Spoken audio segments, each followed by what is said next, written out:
Uh-oh. Welcome back. It's the Men's Roundtable Series podcast. I'm Mr. U, the fellas in the house, fathers, brothers, husbands, sons, and warriors. What's up, guys? What's up?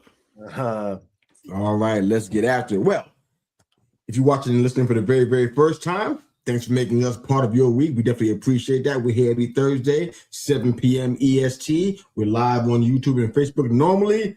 Not tonight, some technical stuff. So we'll be out there in the social media stratosphere within the next 2 hours. So my apology for not having a live out there. I hate that because it's people can't get in and do what they got to do. So hopefully, live. Yeah, we're not live. I'm not happy. That's it. I'm leaving. I'm out. So hopefully this still has some legs to it. Promote it, share it. We figure it out. All my fault from, I think, technical issues, but it's me too. But for the entire month of March, we've been getting into some really powerful stuff, and I'm excited about it because I think we uncover some things, not only about the topic that men deal with what we won't talk about and why we won't talk about it, but I think we uncover some stuff about ourselves too. I think we have some powerful learning lessons personally. I'm hearing from some of you guys about what you've been experiencing and how you've been growing through this. And guess what? It's been really powerful stuff, man. So thank you for sharing, for those of you that shared. And what do you guys thought about what you've experienced so far this month? What are you feeling? What are you seeing? Any breakthroughs that happened throughout the course of this month so far? Talk about that a little bit if you can. Yeah, I'll jump on that real quick because there's something that comes to mind immediately for me. We had it seemed like a goofy question on the outset, about, like who raised you or, that type of thing, influences in your life. And almost sort of on accident, we all ended up revealing that a lot of us were sort of raised by TV and, like fathers on television and like, the movies and stuff, you know what I mean? I thought I was the only one who thought that like Rocky was his father figure. Like that's where I learned 90% of my stuff was from Stallone and his character, and then we started getting into like Cliff Huxtable and all these other guys. And I'm like, man, I'm not the only one who grew up this odd way of, we're not getting taught this stuff in real life because of whatever broken home thing we're dealing with. And so, hey, there were movies, there was television, there was, writing and stuff like that made a difference for us. I just thought that was a big watershed moment. I think I talked to my wife about that for like a couple of hours after that because it just completely hit me out of nowhere, Well, she's always known this about me. She's like, really? Other people, type of thing, because she's always known that about me. Dude, my wife knows everything about me, the good, the bad, and the ugly. And there's a lot of ugly. But, seriously, she knew that already. And when I told her what had happened, she was like, man, that's crazy. But we talked about it a lot. I thought that was a big thing for me, big watershed moment. Yeah. What's interesting what's really interesting about that to me is I had a really engaged father. I was super blessed because I had a dad who was there my whole life. My father passed away 15 feet down the hall. Like his final year in my home. Yeah. He was there my whole life, but my mom and dad, they lived with us the last couple of years of my dad's life. And he died in the bedroom down the hall where my mom sleeps right now. And so like we were super tight knit. I love my dad. He was amazing. He was always had my back in the darkest times of my life when I would let him, and he would give me space the rest of the time too, right? He let me make my own mistakes. But the thing that really hits me about the idea is as much as my dad was super present, the impact and the shaping that movie and television men had on my life was massive still, even with a very engaged and active father. Like there is so much of like my life I can chase back to Stallone, Schwarzenegger, Bruce Willis. Like, my dad was a big guy. He was like 6'5", 350 pounds. My dad was a big dude. But he was a very gentle soul. My father was a pastor. He was a very gentle man, very in touch with his emotions. Like I saw him cry regularly with things that touched him. Like my dad was very secure in his masculinity and who he was. The more turbo masculine stuff I picked up along the way was all from growing up watching the classic 80s and 90s action heroes. Dude, I had a like party when the Expendables came out because that was just my childhood, right? Yeah, that like, was good, man. Wow. It's the first two, anyways. Yeah, I got a poster, with John Wayne, right? Because the dude, Goodness. that taught everything you need to know about being a man. Yeah, But the dude. even with a very engaged father, that still shaped my life in massive ways. Yeah. Yeah. I'm kind of the same, man. Parents were there, we kind of talked about this, but man, there was just something about the Fresh Prince. It was just something, you just wanted to be him, right? But what really over the course of this series, I always talk to people about, okay, we can relate, right? Everyone has these types of problems, but I think it's caused me to really reflect and ask questions that I otherwise would not have even asked myself as we've gone through this, right? And it's caused me to reflect a lot more, to do a little bit more analysis, and honestly kind of inspired me to lean in, to dig a little bit deeper. I mean, I work in a field where I help grow and form and develop people, right? People that are broken and men, mostly men, right? And so Yeah. it's really helped even in that aspect, man. Like it's given me tools to bring back. So I also want to express gratitude to each of you guys, man.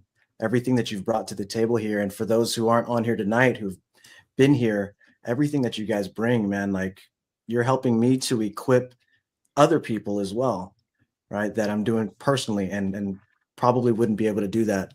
But I can as a result of what you guys contribute here. So hats off. Yeah, man. I definitely concur with all of those. The TV part, I'll be honest with you, when I shared that, I'm like, I didn't feel super comfortable with that. I'm like, wait a minute. This makes somebody look bad. Either it's my mom or me or both of us. I'm like, TV. Because nowadays people are letting TV raise their kids, and man, it's having disastrous results. Mm-hmm. If it's not TV, it's video games.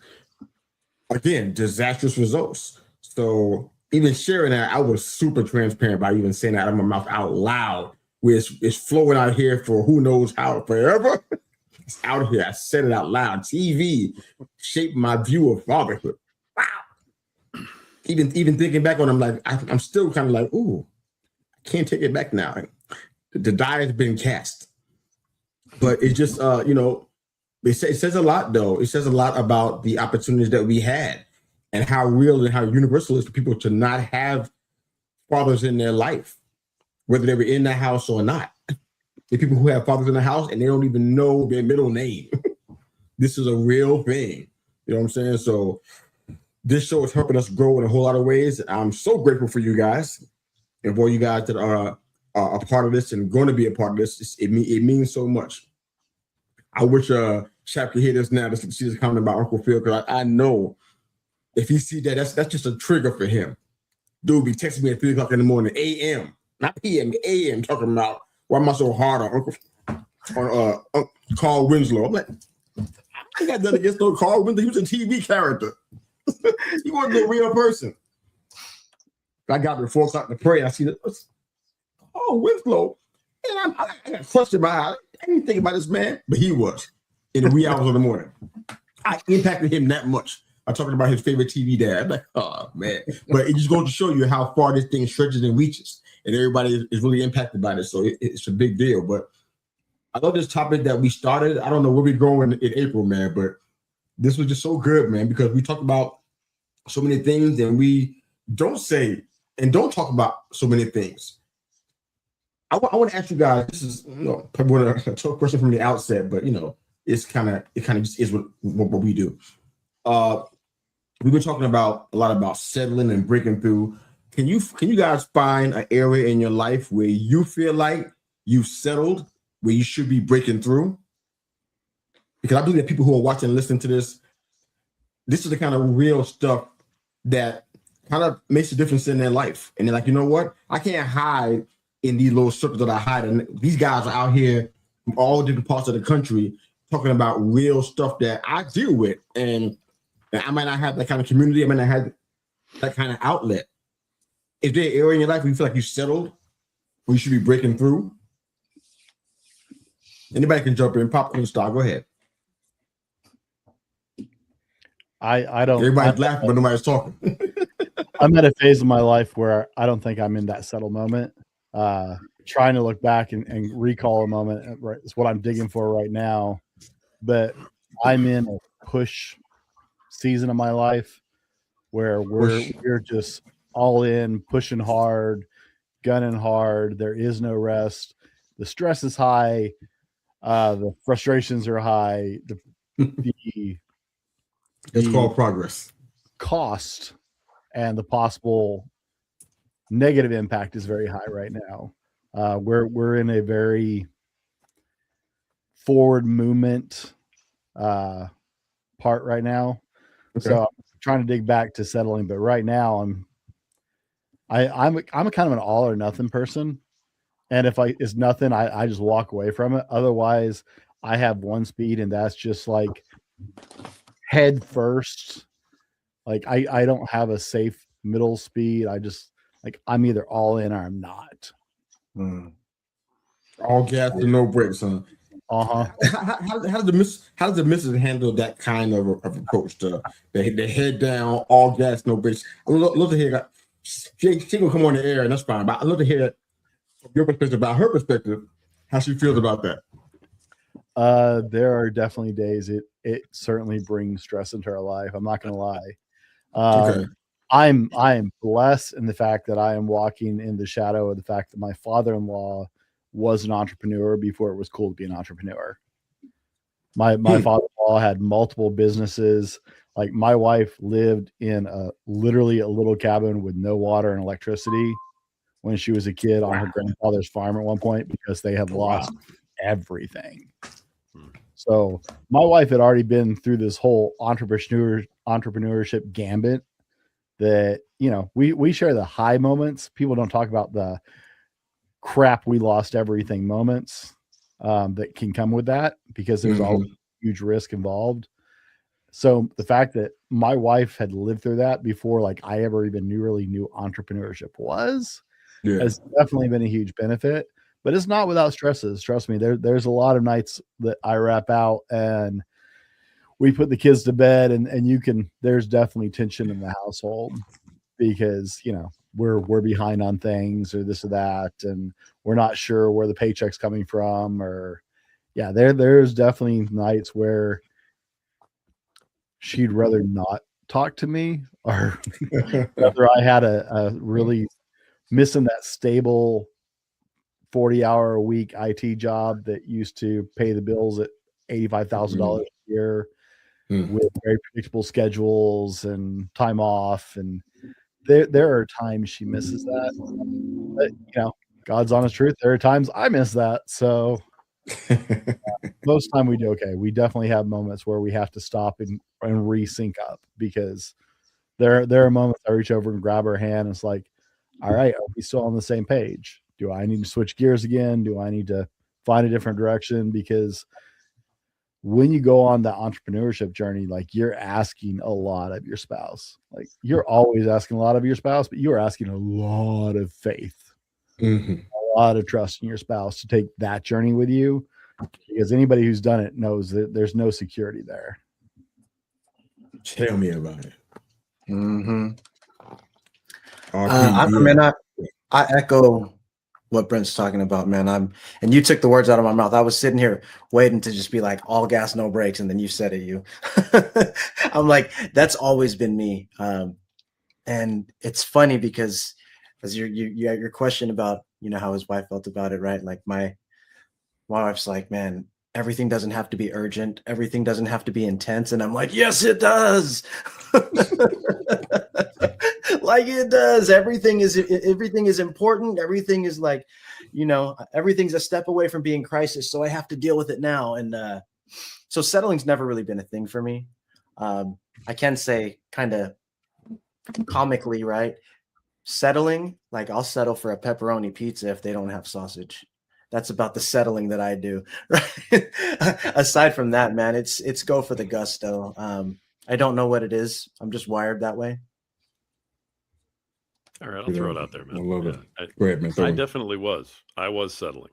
Yeah, I don't mind saying it. I'm not I anymore, respect you but for saying it, man. I love it. I was, I respect and I wasn't that way when I was younger. I mean, I started a whole bunch of businesses. I was that guy, just like you two are talking about right now. And yeah, I hit a point somewhere around, I think it was around COVID, where it was like, okay, I took the job being a bread guy, driving the truck, bringing bread to the stores. I was part of the supply chain. Nobody could touch me. I wasn't going to lose my job. We were getting overtime everywhere. And it was like, pretty decent money, but I was working 75 hours a week. Right. And I just said, you know what? This is fine. This is enough. My kids are fed. They have what they need. My wife's okay. The house is all right. And I was unhappy as all get out, but it didn't matter because it was just about taking care of the stuff. Then I reach a point where, my kids are grown and gone. And, my wife and I are empty nesters. And I'm looking around going, I don't have to kill myself like this anymore. I can actually go do something. But I was so ingrained in needing that paycheck that I was scared to death all of a sudden to walk away from it. I'm like, man, 20 years ago, I wouldn't have been scared to death. What am I doing? Yeah. And so I was settling, man. And then I almost died. And had a lot of talks with my wife and God and everything else, and went, you know what? There is no time to settle anymore. And man, when I came out of that hospital, I was like, we got to do something. And my wife's like, you do what you got to do. Let's go. That's that. It's a good woman right there. I haven't looked back since, man. And I'm not settling anymore. I'm working so many hours right now and loving every minute of it. I was sitting here last night at 2 a.m. trying to record a Power Man podcast solo, and I'm going, and I fell asleep in the middle of the episode. I woke up, Zoom's still recording, and I'm like, wow, time to call it a night. Okay. I watched it back a couple times this morning. No, that one got deleted. Yeah, it was hilarious. I bet. Probably get 1 million followers because of that one. I was gonna say, you got to post that one right there, bro. People like, weird. I should. Can't tell what folks like, man. It's so hard to understand people. They love that, but your hard work, they don't have time for it. I don't get it, but it is what it is, man. One of the things, man, I just feel like, the settling is a word that, I'm hearing you guys, and I hear what you're saying. What do you think it looks like when a man quits? I'm asking that because sometimes, and this is just a general statement, not about our panel or anything, or anybody in the roundtable family. This is just a general statement from what I've been seeing. We trick ourselves into thinking that we're still going when we're really not going. You get what I'm saying? We're active, but we're not doing anything. You get what I'm saying? We're moving, but we're not productive. We're moving, but we're not effective. Yeah. What do you think it looks like? And I want you to say this with the viewers and listeners in mind, even though it's not live. Sorry about that again. But with the viewers and listeners in mind, what's it look like when a man quits? What are some of the key indicators for you? Give me 2 or 3 indicators from each of you guys. What it looks like when a man quits. Because I want them to hear. So just in case they in their mind they're thinking, "Oh, I'm good." I'm not. Yeah, you are, and we're here to help you not do that. So, what's it like for a man to quit? Give me a 1 or 2 or 3 characteristics that you notice that let you know this man is quit. Go ahead. Well, I can jump on that one too. I watched a man quit. He was my dad, and so I know exactly what it looks like. Okay. But I made peace with that a long time ago. And when you literally are, if you can't be great, then why try?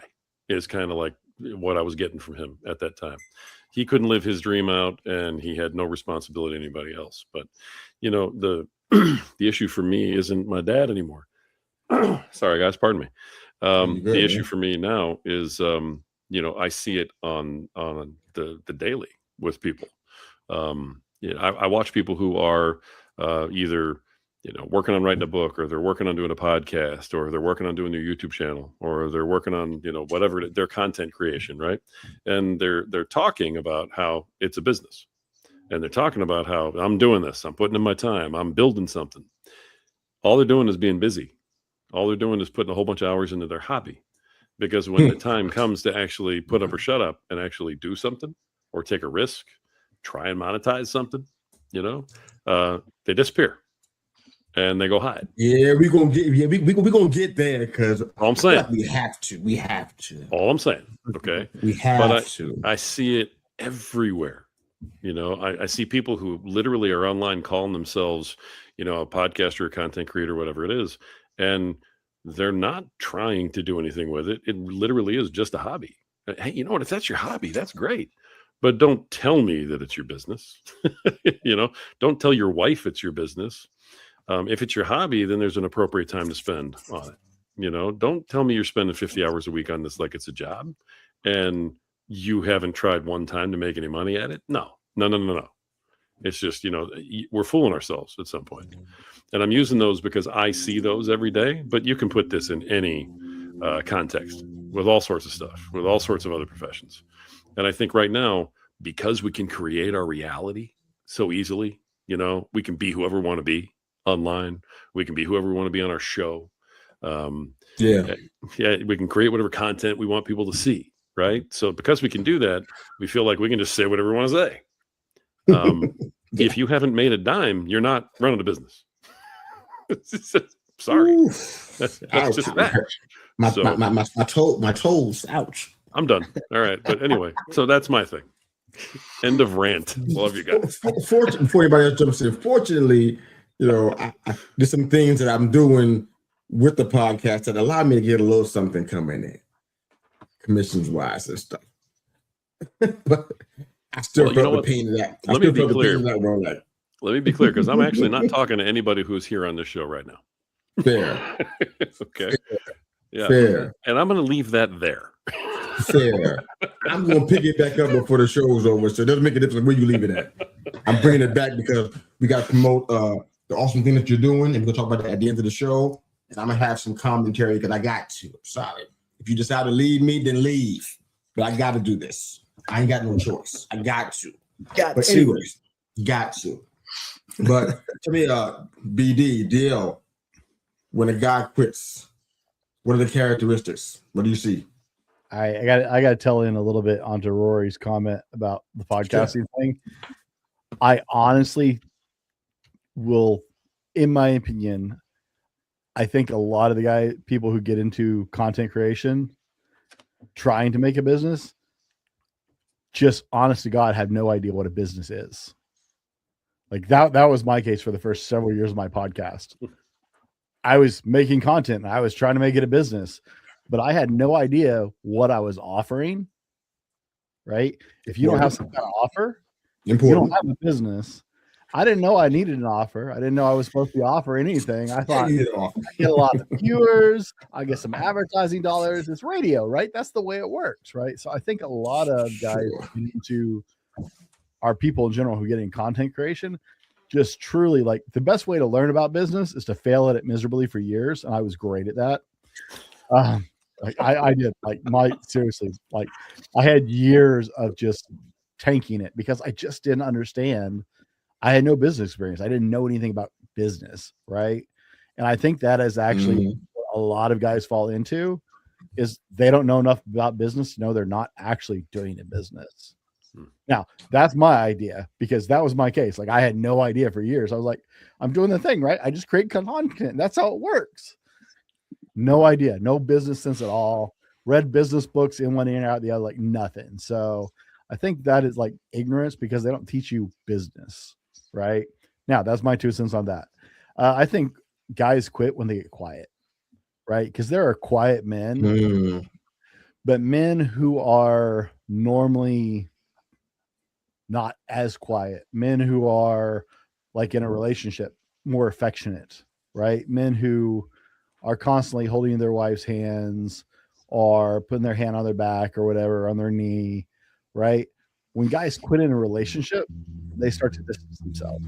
The physical interaction stops happening and they stop communicating. They get quiet. It's not just verbally quiet. They get physically quiet.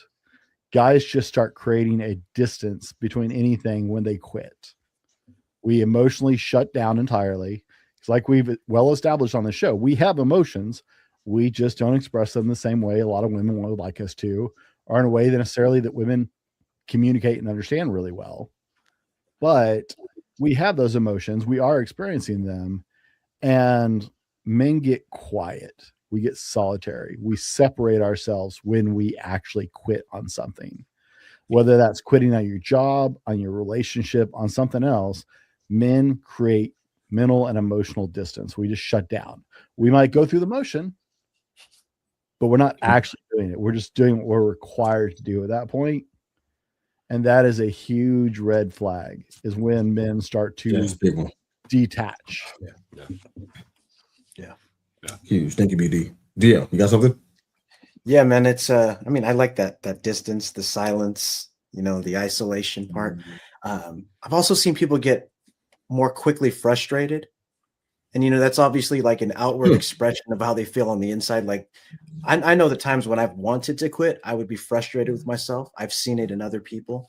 And then there's this loss of, almost like a loss of light, if that makes any sense. Like it does make sense. Where you just see them doing like the bare minimum. Spice of life is gone. There's no interest in wanting to improve or progress.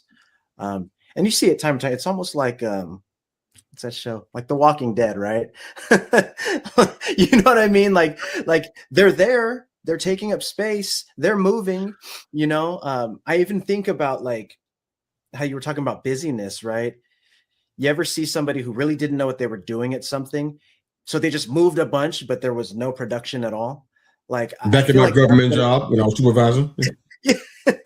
I feel like that's what it is. Like a person thinks that they move a lot, right? But I feel like people that have quit will also do that too, because oftentimes we don't want people to know that we've quit, right? Like we're men, we're supposed to have it all figured out and have it together, right? And so for the one out there who's quit and doesn't want people to know it, they're going to make themselves look like it. I'm going to go Bible on you guys again, right? It's like having a semblance of godliness, right? Where it's like, hey, Lord, I've casted out demons in your name. And he's like, but I have not known you, right? That's to me a biblical parallel to what it looks like when a person quits. It's like, well, I was doing all these things, but you didn't put anything into that. You had no interest in seeing it succeed. You weren't giving it your all, right? You were there, you were taking up space,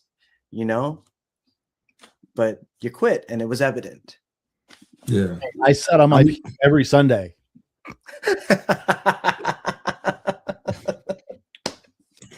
Check. I'm using an analogy that I think men that are watching this, it's undeniable for you. You ain't getting around it. That's sports.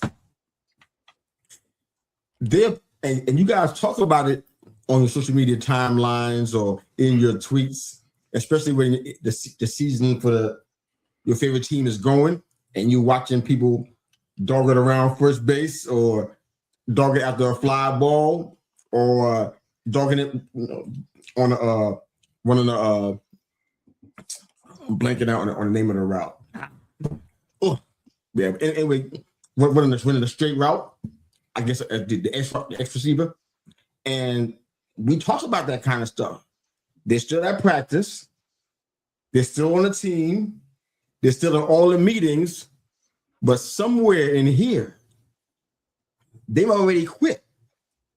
They're already thinking about the next contract. They're already thinking about, will they be on this team? Where can they tell the agents they want to be at to kind of prime the pump, if you will? But they've already quit. So I love all you guys' examples. We see that kind of stuff all the time. People are just active. Like I said, on my old government job when I was supervising there, which is a double nightmare, people were dogging it every day, walking around with files and kicks and doing no work. The work never got done. I never seen the result on my desk of the work, but they were always moving around in different cubicles, talking to people. I'm like, when did the work stuff happen? Because we're still behind. We got a deadline, and bro, you helping us not make it. So it's like you could be doing something, being active, talking to all you guys that are watching, listening today. If you think you're active and you're productive just because you're active, you're missing it. These guys just get examples of what it looks like to quit, and that could be in that same spot. I love the topic that we started off in the month of March with, because even if women don't want to admit it anymore because it's 2026, maybe they don't feel the same way. Maybe they want somebody softer and more tender. The people who are in that John Wayne era, you know, that big rifleman era, they wanted the strong, silent type. That's what they said, right? But now men are quiet. And men, they're still going to the gym, still going to Planet Fitness or Crunch, or goals, so they are strong, theoretically, right? They're working on a car in the garage every Friday night, all the way through Sunday, staying in the garage, got a bud or whatever they're doing, and they're working on the car, so they're strong, but they're silent, not saying anything, and the women are frustrated with this. So what is this strong silent type thing kind of have a shelf life on it, I guess, huh? And it expired for a lot of people already. Now people don't want strong and silent anymore. I'm like, so what? So what's the alternative now? What would you rather have? Loud and weak? What are we asking for? So you can comment about the strong and silent type. That's just a commentary out of my brain, out of the wild mind of Mr. U. You don't have to comment if you don't want to. We'll move right on to the next question. But if you want to talk about the strong and silent type, by all means, the floor is yours. You can have some. I've already eaten a bit, so you know I can go down alone or go down with my brothers. It's really up to you. Go ahead. I'm not gonna lie, this was a huge influence on my life. Now I'm not exactly the silent type, but I grew up a preacher's kid. Talking is, I'm a podcaster. It's kind of what I do, right? It's getting me to shut up is the trick. But I mean, that was a huge influence in my life. We were talking earlier about those, TV and movie ideals that rubbed off, right? All of them I watched, right? That was Stallone, that was Schwarzenegger, that was Bruce Willis, that was John Wayne, that was Clint Eastwood. Those were all these guys, Lee Marvin, right? That I was like, hell yeah, that's the way I'm gonna be, man. I want to be handy, I want to be strong, I want to be capable, I'm gonna work hard. Like my work ethic is one of my better qualities. And it's from that generation of this is what I watched, right? I saw hard workers. And then my first job was on a cattle ranch, and talk about working hard, right? You don't have poor work ethic if you work on a farm. It don't work like that. But, there was that silent type, but that silent type commanded respect. My father-in-law, like when I met him, like we were awkward, right? When I first got with my wife, because my father-in-law is one of those men that don't talk unless there is something to say. And when he opens his mouth, everybody shuts up and listens. Because if that man is going to say something, it's probably worth hearing. Like he's that dude. Wow.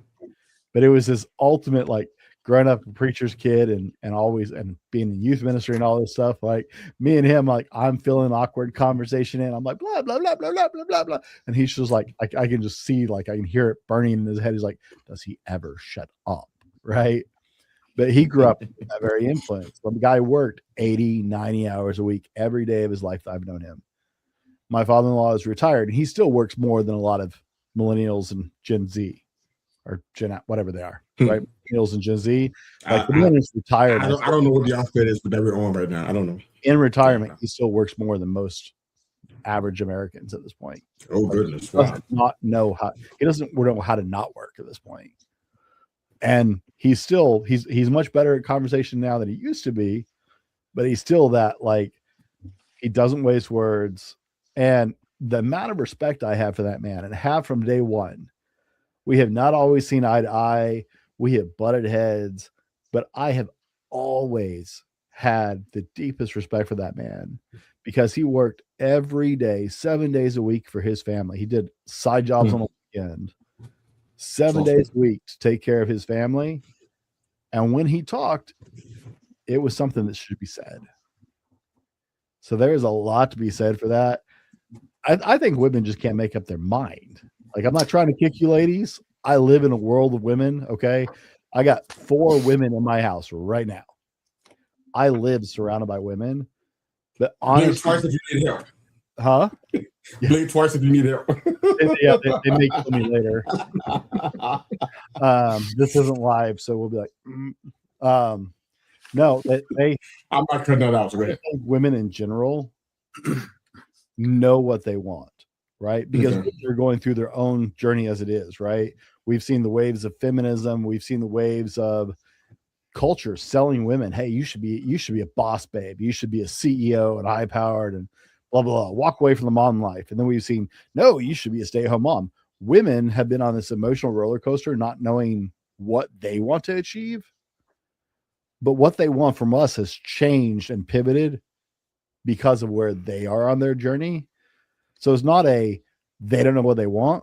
They can't know what they want because they're not sure where they're fitting on this journey they're on yet. And where they land matters with how we interact with that. Stuff, man. Anybody else want to chime in real quick? DL doesn't want to be killed later. I want to be married after this, guys. Living on me, yeah. That's all I need. Yeah. I don't know, man. I find myself in agreement with Brent. Like, how can you know what you want in another person if you don't know what you want for yourself, right? If you're listening to the external influences all over the place, culture says this thing, society says that thing, family says another thing, right? And all the while you want to try to tell the opposite sex, whose anatomy is completely different than yours, how you want them to be. I find that kind of interesting. Hilarious. I mean, funny, hilarious, comical. Hilarious. Because at the end of the day, just like I have preferences, right? There are things that I would like for my wife to be, right? There are certain ways that I would like for her to behave, right? But at the end of the day, that's from a man's perspective, right? Because that's how a man should be. But I didn't marry a man, right? And so I think it's on the same end, right? Like, women tend to want men to be talkative because women are talkative. Women tend to want men to display their emotion a certain way because that's how they communicate, right? Then it's like their love languages. Women tend to like the physical touch and the words of affirmation and all these different things, right? All of this sociological, I'm going to call it jambalaya.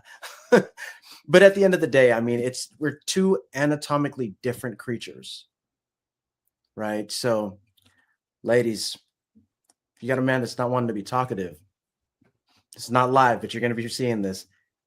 It's probably not going to be the easiest road for you to take. Might be easier to find out how your man wants to communicate, or if he does.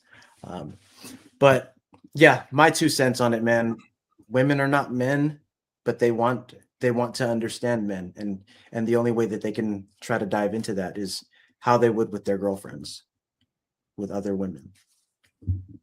If you'd be so kind as to promote this show on your timelines, by all means, if you do me a favor and just tag me every time you do that. Won't be too many tags. You can do it 16 times. It won't be too much for me. I just want to see. I want to be around for the reaction.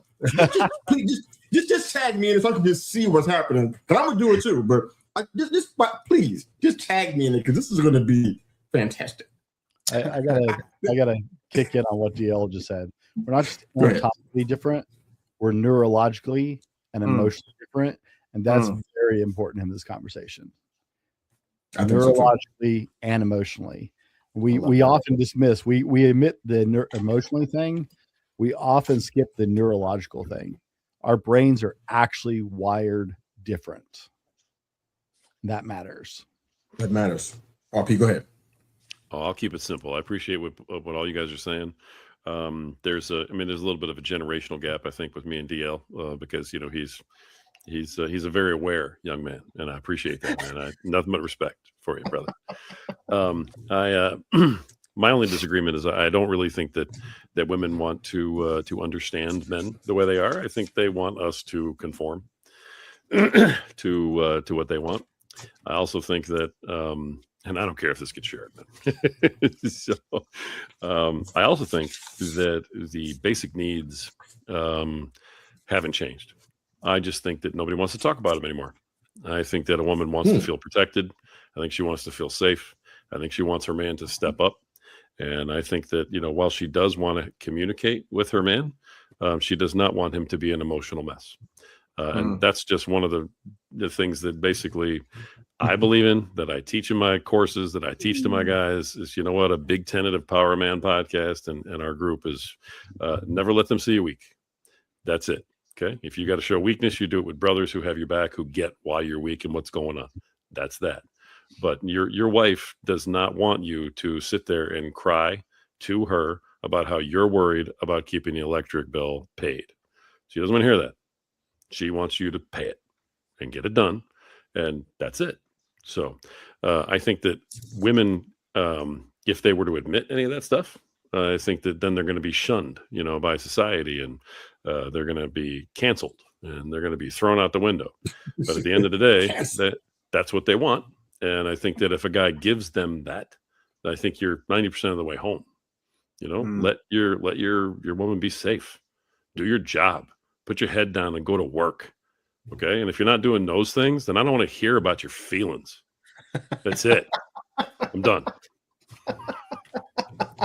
When did the t-shirts get made? Oh my goodness. When did the t-shirts come out? With that on it. When did that happen? Put your head down and go to work. Yeah. Because I definitely wear those t-shirts with pleasure. All right. So we probably won't hang out as long as we normally do. We'll give you guys some extra free time to do all the posting you got to do tonight because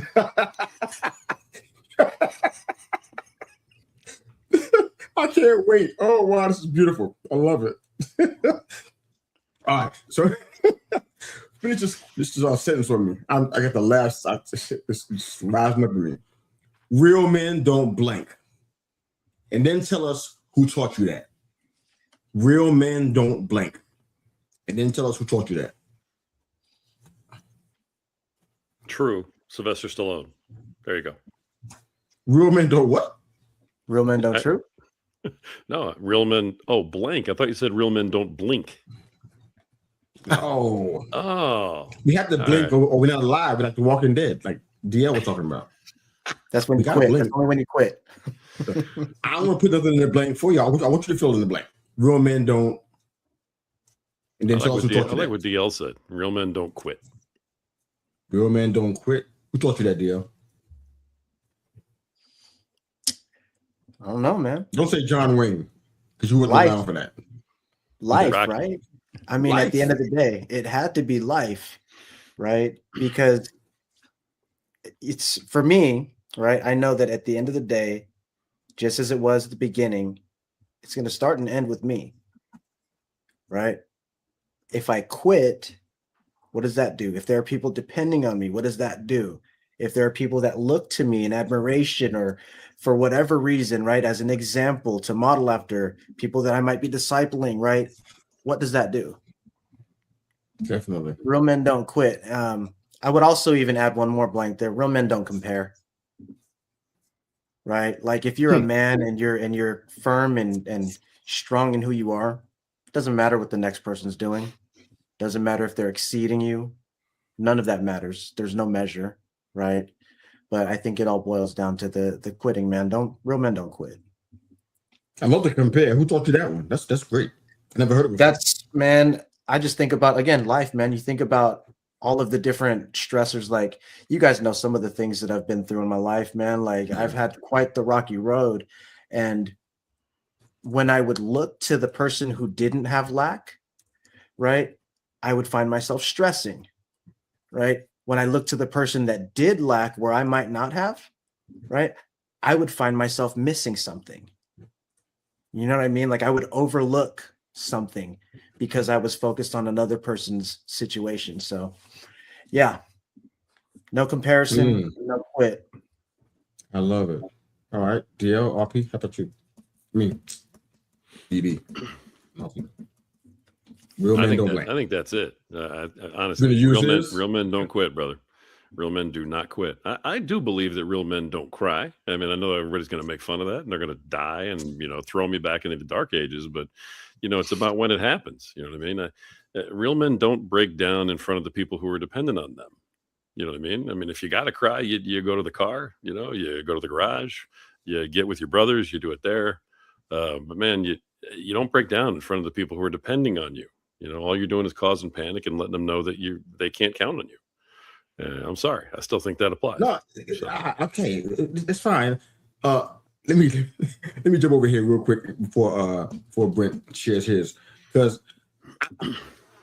I'm struggling to find an instance where men have done that I've seen. I think that they were kind of told that the idea where they couldn't even cry like around their dad in an enclosed place with just the two of them. They weren't allowed to do it, and they learned that from little children. I mean, I don't know anybody who's cried in front of the whole family at Thanksgiving. You know what? Can't pay the bills up. I don't know anybody that's done that. I think it's just the idea they've been taught from young that you don't do it. Period. That's what the problem is, because all that stuff turns into the gallstones, but emotional gallstones, if you will, and it just hardens inside of you, and it's the mother to try to get them out. You know what I'm saying? That's what ends up happening when you don't not in tune with your emotions. So breaking down in front of the family and stuff, I'm totally against that. I'm not doing that stuff. I'm having a problem paying the bills, and I've had problem paying bills before. Ain't the first time. You know what I'm saying? I'm not going to be like, or even call my mother and do that. I'm not doing any such thing. You know what I'm saying? But I think the idea is that young boys were, especially in those days you talked about with John Wayne and stuff, that was kind of one of the unwritten themes, if you will, the underlying themes. You gotta be hard, cracking whips and whatnot. So you can't cry. Can't go out there and kill them engines.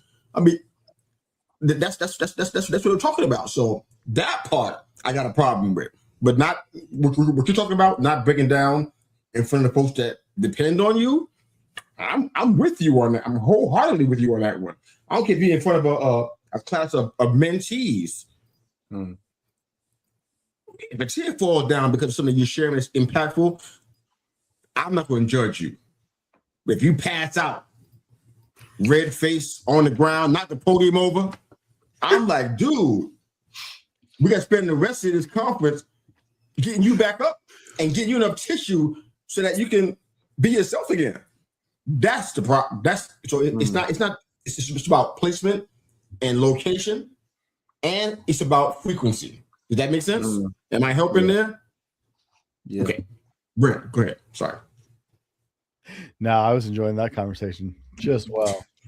No, I was bouncing around in my head trying to if I say that's just another way of saying real men don't quit. Real men, right? I will say real men don't stay down. Right. And I think the first time I heard a Rocky quote, right, from Sylvester Stallone.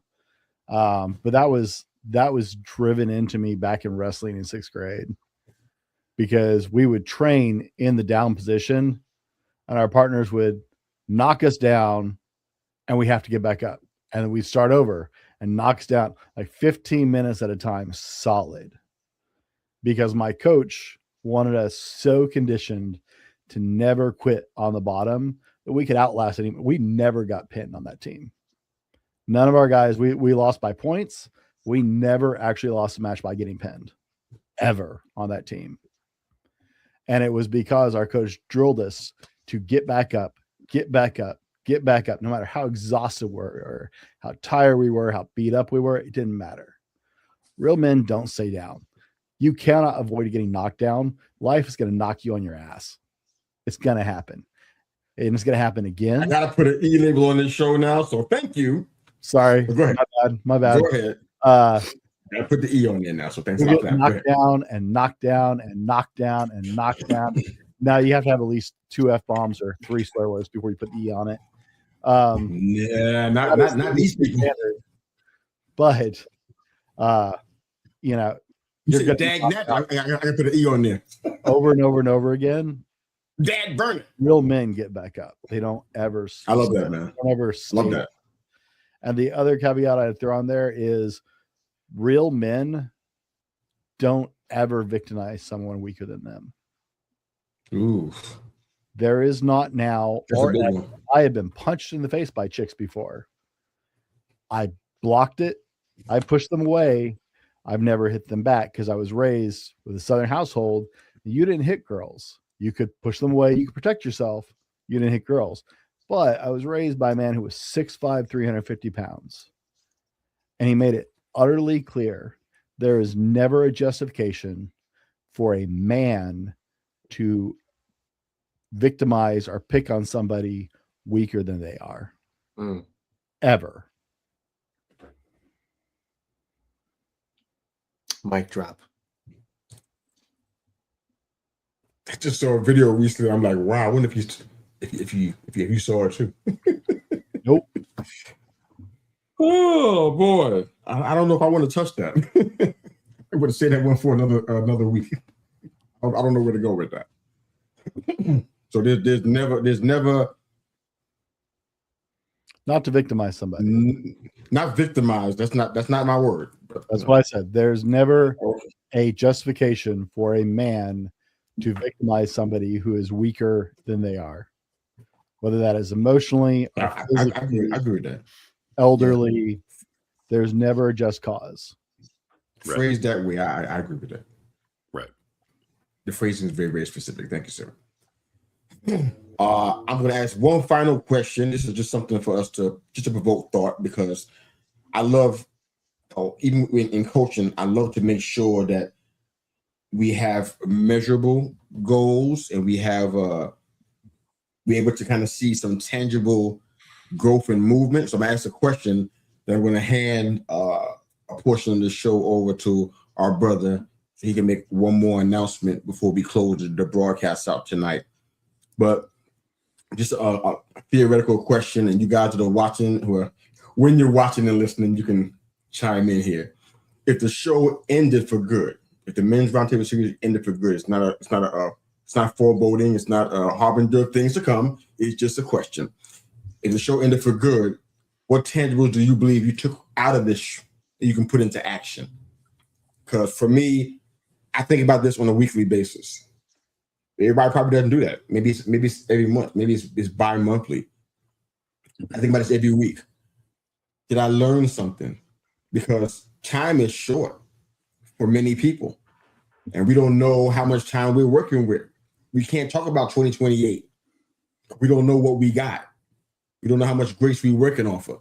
So for me, I try to make sure I do regular check-ins to make sure I'm in the right spot, still tracking well, heading in the right direction, still aligned with my values. So when I think about this show, I'm like, okay, how am I growing? I'm watching you guys grow. I'm watching people who are in our chat grow, other panelists that are on with us. I hear from them. They tell me, oh, check out what happened this week, Mr. Yu. I hear what's happening. I get regular reports from people sometimes. And I want more. I think it's fantastic. Please send me more stories about how you're growing. I gotta make sure I'm growing too. So this question is for all of us. If this show ended for good right now, what tangibles have you taken from this that you can put into action in your own life? Legit, tangible takeaways for yourself personally. I'll jump on that because it was pretty. There was one really that hit me hard. I don't have a ride or die, man. You know, I don't have that friend, you know, that you call at 3 o'clock in the morning. Really never have. And I always thought it was okay to not have. And we had a really good discussion around that here. And that stood out to me hard. I had talked to my wife about that actually for a while because I've always just kind of not worried about that and said, hey, I'll live without it and I'll be the ride or die for somebody else. Since then, though, you need that. You know, and when you're being that for somebody else, you got to recognize that at some point you do need that. And so, I mean, I did kind of take that and, you know, reach out a little bit and start trying to change that. Yeah. And that was huge for me, man. I mean, you guys know me. I know. Changing anything is huge. That's powerful. We could drop the mic on that part. That's amazing, man. But I want to thank you guys for that because when I first commented on it, I was like, the heck you guys talking about? You know, and I honestly changed my mind on that one afterward. That was big. I love it, man. That is big, man. Thank you, brother. Yeah. All right. I think the major thing for me is the importance of these types of things, the importance of community, and not just any community, but like a community of other men, right? I'm reminded of I've been invited to like multiple different gatherings, right? Hey man, let's do this. Get all the fellas together. Hey man, let's do this. Bunch of guys, right? And at those moments, I was very fresh off of, dude, I just did years in prison surrounded by nothing but dudes. Like, I'm good, right? Like, I am good, right? But a tangible I can take away from this is seeing how important that is, despite how I feel, right? Almost like this comment in here, forget your feelings, but like telling myself that, right? Like, it doesn't matter how I feel if there's a group of people that might gain from me being there, right? From me joining in that community. I got a phone call earlier about one of my clients who I found out was on the brink of a psychotic breakdown. Oh, wow. And sat and talked with me. And one of my coworkers called me, another case manager, right? Called me and said, hey, I just want to let you know, like, they were this close, but they said the second they sat down with you and began to talk, all of that went away. Right. And so it's like being present within the grouping of people. Like, we just never know. You know, we never know what a person's going through. Like, that's obvious, right? Unless they speak on it. But what we learned here is men oftentimes don't speak on it. You know, so yeah, forget my feelings is a tangible I take away, courtesy of Mr. Brent, even though it's not in that context. I salute you, brother. Oh my God. Go ahead, Brent, you're up next, brother. Go ahead. You guys in the audience miss our private chat. It's not easy for everybody, for sure. They're not ready for this, so that's a whole nother show and platform.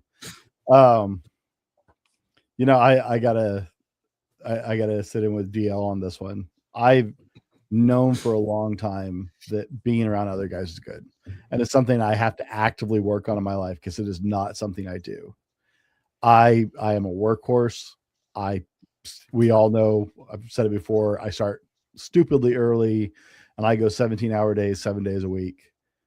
And that is because of everything I'm trying to do and making sure I still have time to spend with my family, right? Trying to get all that in one day. Right now I'm training my daughter and one of our friends. So I'm training 2 girls in strongman training in the middle of my day on top of other stuff. I have a background in personal training, by the way. That's not it. But the strongman part is where I'm like, huh? Oh yeah, I got a whole strongman set up in my backyard, man. Logs, tires, all of it. But all right. But I'm proud of my girls, man. They overhead press. I ain't judging you, man. I'm just surprised. But so keep going, man. I am so surrounded by women most of the time. I live with 4 women in my household all the time. Most of the people in my life are female. I have very few males actively in my life. I've tried to get more involved since we started doing this with men's groups. I had one group I was going to. I kind of ended up driven out of that. Conflicts inside the group. It just, there was some oil and water and it just wasn't going well. So I had to part ways to gracefully while I could because it was escalating. So I kind of lost that group, but it was one of 2 groups I had tried to get involved in. And I look forward to these conversations, man. I look forward to talking to you guys every week. Getting to know the men who have been on here has just been a huge blessing in my life. Getting to know each one of you and talk to you guys. I love the fact that we can disagree. I love the fact that we don't all have the same exact opinion and that we can sit here as men and have a real conversation about it has been so valuable to me that if we were to lose that would be rough. I would have to work even harder to try and restore the group I lost. because I am learning I need this. Like, I am better with this in my life. I am better with you guys in my life, these conversations, but I'm better with a solid group of men, a positive group of men around me, because I will grind myself to death, pick myself back up and go some more and grind myself to death and grind myself to death and never think twice about it, because that's what I do. That's who I am. And so because I identify that way, because that's the way I've always lived my life, I had taken for granted when I've had groups like this of other men in my life that were positive. I don't always acknowledge it, but I miss having those groups. I hated leaving that one group. And I don't know that I could go back to not having a positive group of men around me that I can connect with and communicate with, who make me better and lift me up. And I hopefully do the same thing for them. I'm missing I used to live stream on my own years ago. I've never liked live streams. I love our live streams. Dude, I love our comment section. I'm missing it tonight. Me too, man. Me too. I love reading all the comments from our community. Yeah, I miss it too, man. It's such a simple little faux pas, but I was so busy talking, I didn't even catch it.